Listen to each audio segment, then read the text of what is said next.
A very good evening all. I'm Aditi Lama with the Wednesday night edition of South Asian News, Vision of Asia. We are coming to you from our studio in New York City. Welcome to the show. Let's begin the episode taking a look at the coronavirus pandemic and its impact. The world has surpassed 132 million cases of COVID-19 with nearly 3 million deaths. Here in the United States, we are at more than 556,000 COVID-19 deaths and nearly 31 million cases. This is happening while the spread of the coronavirus variants is concerning experts nationwide. Nearly half of these COVID-19 variant infections are in 5 states: New York, Michigan, Florida, Pennsylvania, and New Jersey. So if you are in these states, be extra careful and follow COVID-19 key guidelines, and please wear a mask. Currently, these states are reporting 44% of the nation's new coronavirus infections. Vaccine efforts are also increasing in the country. Meanwhile, the trial of Chauvin charged with the murder of George Floyd continued today with more witness testimonies. Send us your comments on this trial on events@itvgold.com. Connect with us on your thoughts. With that, let's now start the South Asian News segment for tonight. Here are the headlines. Coronavirus pandemic is not over yet. Dr. Tushar, Patel, New Jersey. Biden $2 trillion infrastructure plan hopes to rebuild and reshape economy. Veteran journalist Rohit, Vyas, New Jersey. GOPIO and Milan Culture Association hosts virtual session featuring Attorney General William Tong on anti-Asian racism, hate crime, Connecticut. It's time for a short break on Vision of Asia South Asian News segment. We'll be right back. And welcome back. I am Aditi Lama and this is Vision of Asia, Wednesday night episode of South Asian News. Let's take a look at the coronavirus updates and measures. Today, the CDC Director Dr. Rochelle Walensky said that the nation is administering about 3 million COVID-19 vaccine doses per day on an average. Vaccine supply has also increased significantly in the recent weeks as Johnson & Johnson has begun making millions of doses of its recently authorized shots. Pfizer and Moderna have also recently boosted their vaccine capacity. The White House has said that the government is also expanding its community health center program to help get vaccine into underserved communities. And nearly 80% of school staff and childcare workers have now received at least 1 dose of the coronavirus vaccine. This comes as variants of the coronavirus are spreading all across the nation with the potential of another surge of COVID-19 cases.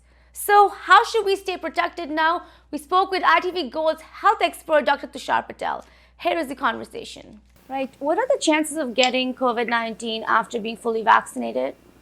So chances are very, very minimal, very, very low. But the variant in the horizon, you cannot guarantee 100% protection. So you need to take that precautions as well. Right. And let's talk about vaccines in children, Dr. Patel. Another thing that's been making news all across the nation. What is happening with them? I know Pfizer is working on trying to inoculate and they have started their trials as well. How important do you think it is for us to inoculate children in order to reach herd immunity?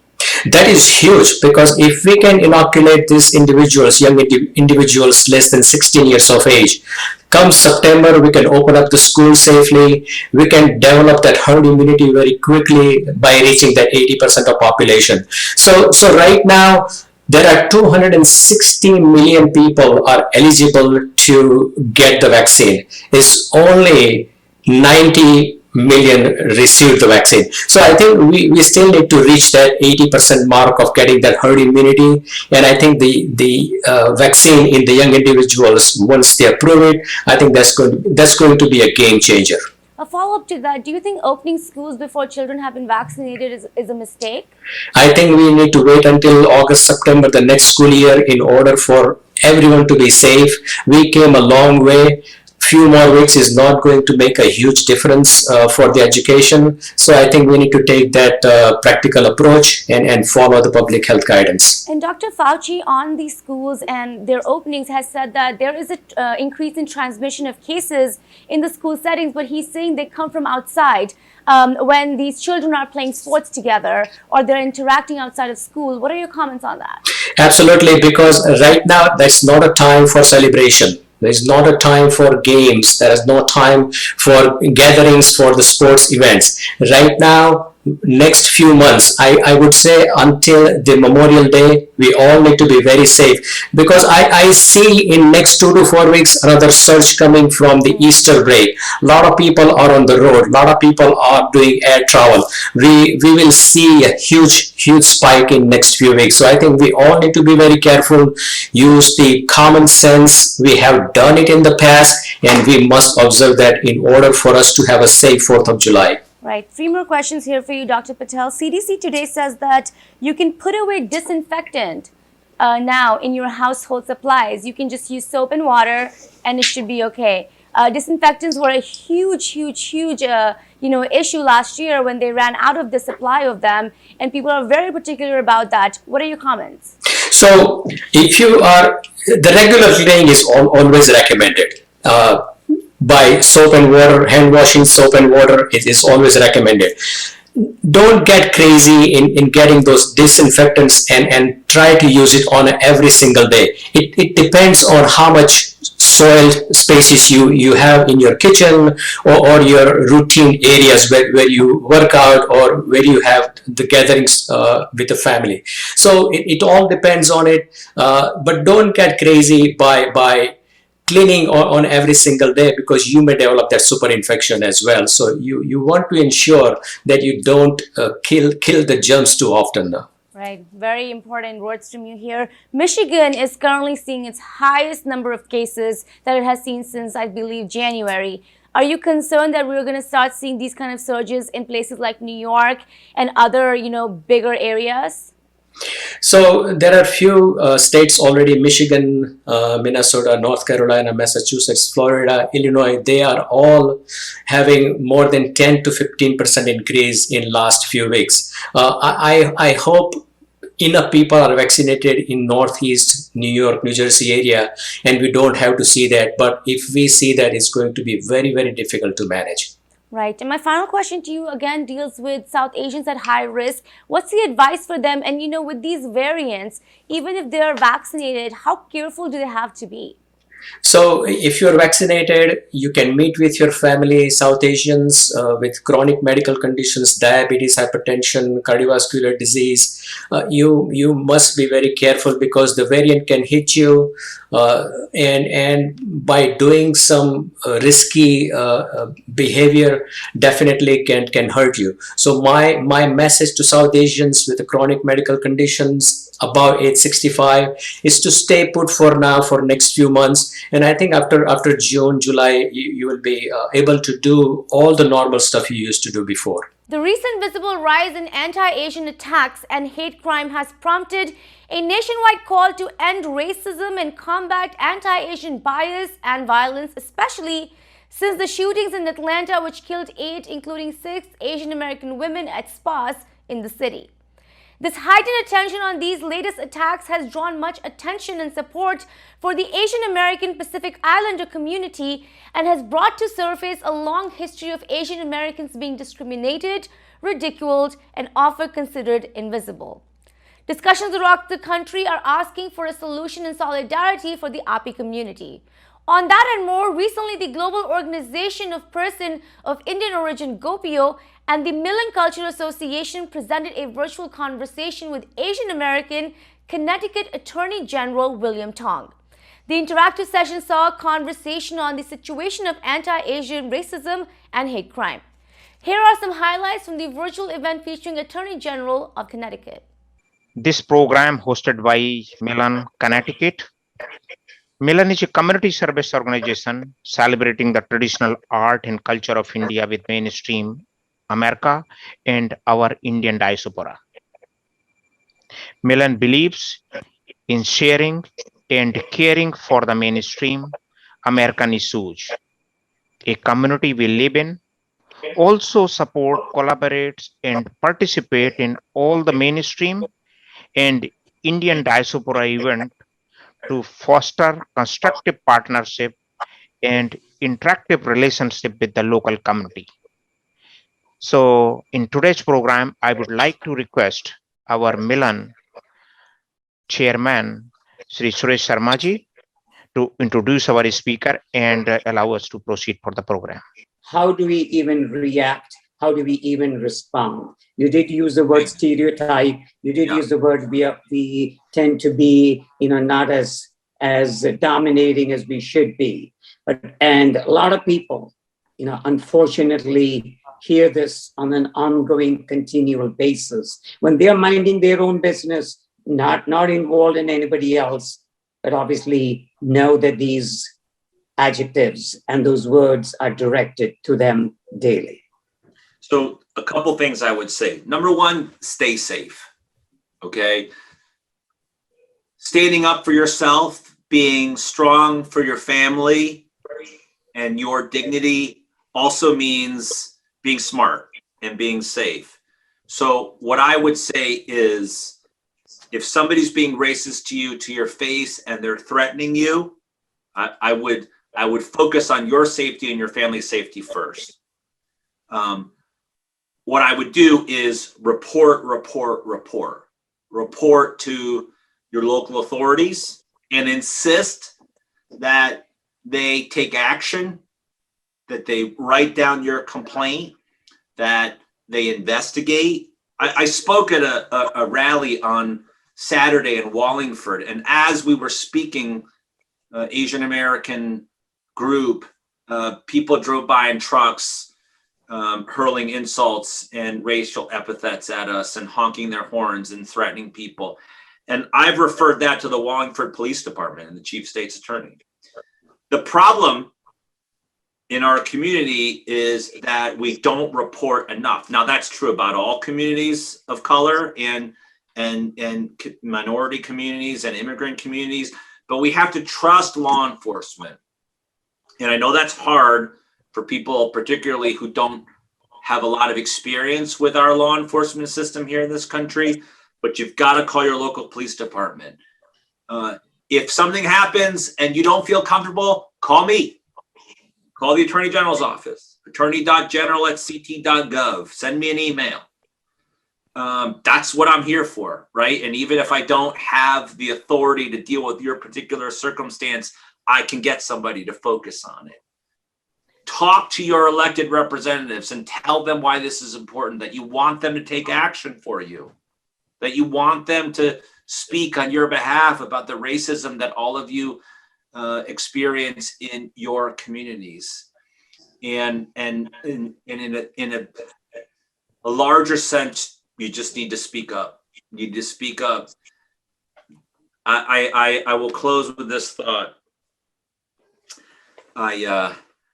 There's an Asian American journalist who sometime in the summer, somebody attacked her. I think she was CNN. And she's CNN and she was in the airport. And somebody aggressively attacked her and yelled racial epithets at her. And what she said afterwards was, I'm an American, born and raised. I'm as American as Korean barbecue. And I thought that really resonated with me. I'm as American as pork fried rice, and you're as American as tikka masala. That's about as American as it gets today. And I think we have to celebrate that and insist on that truth. Well, it's time for this short break on Vision of Asia, Voice of the Community. We'll be right back. And welcome back. I am Aditi Lama, and this is Vision of Asia South Asian News segment. President Joe Biden has introduced a $2 trillion plan on nation's infrastructure, calling it transformational effort that could create most resilient, innovative economy in the world. President Biden has also said that this is a once-in-a-generation investment in America. Officials state that the plan is intended to create millions of jobs and strengthen American competitiveness. This plan includes spending and tax credits translating into 20,000 miles of rebuilt roads, important bridges, and elimination of lead pipes from nation's water supplies and others. On this infrastructure plan and on the growing nuclear talks between Iran and the United States, we spoke with ITV Go's senior political commentator, veteran journalist, Mr. Rohit Vyas. Speaking of President Biden's infrastructure and foreign policy, here is Mr. Vyas. Let's take a look at this $2 trillion infrastructure budget that President Biden has introduced. He has said that this will rebuild infrastructure in the country and reshape the economy. I would love for you to give a comment on that, and also, how has our economy been so far? The economy, apparently, from all the figures we are seeing and what I'm watching as you are watching and what everybody else is watching, including the so-called economic experts out there, it seems to be booming. The stock market is doing very well. Banks are another issue. There was a big hit taken by Credit Suisse recently when one of the big companies, basically folded, and Credit Suisse had to take a $4.7 billion, I believe, hit. So that's a huge loss in the economy. The economy has been doing well, other than abrasive measures such as those, or an aberration such as that has occurred. The economy seems to be doing well. The economy seems to be getting fuel now too, the U.S. economy in particular.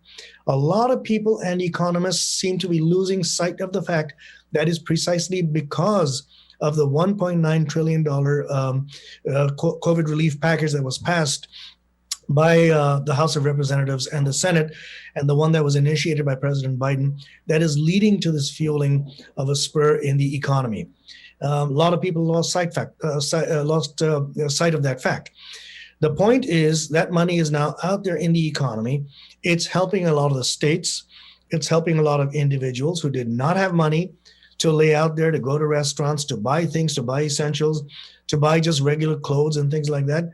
And that money is helping spur the economy, which in turn is leading to the demand for more jobs, which in turn is leading to the demand for more employees, et cetera, et cetera. So it's helping.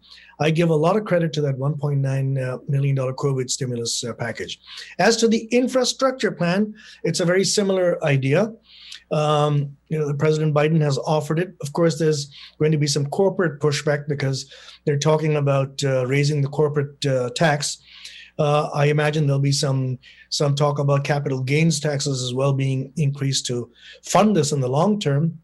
But if you look all around America, the nation's infrastructure is completely in ruin, basically in ruin, is to put it very simply and bluntly.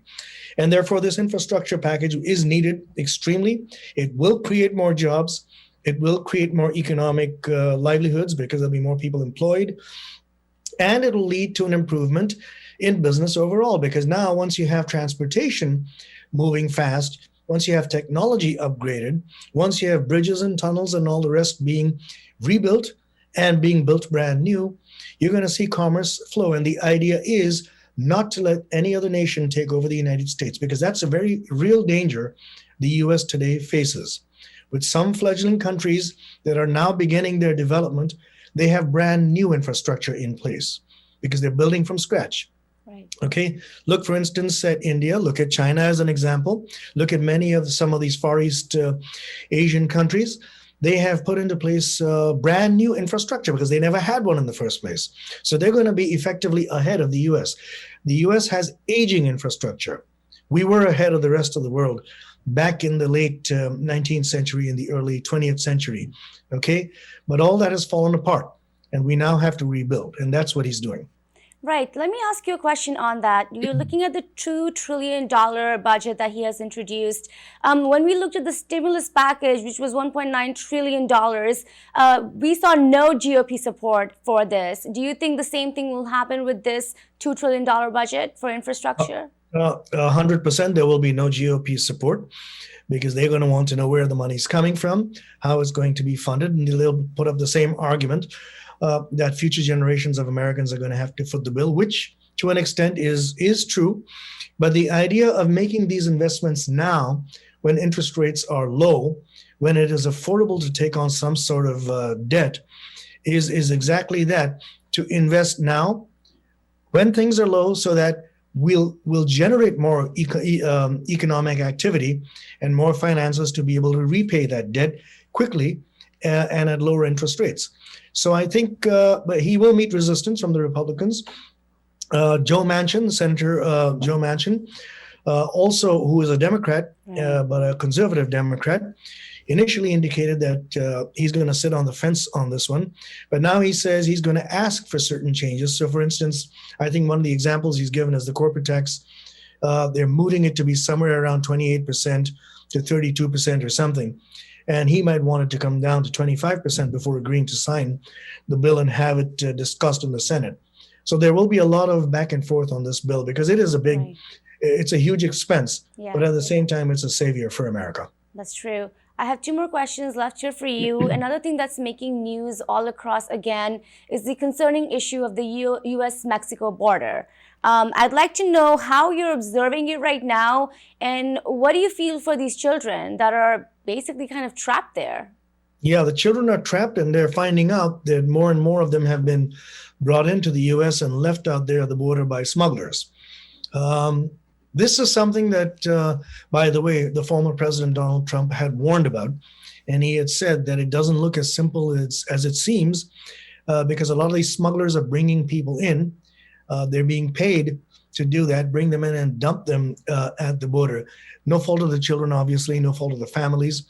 Many of the families are apparently, from what we see in some of the evidences out there, falling for some of this and are not able to, foresee what's going to happen to their kids when they reach the border. For the children themselves, the plight is enormous. For the U.S., it's a huge challenge.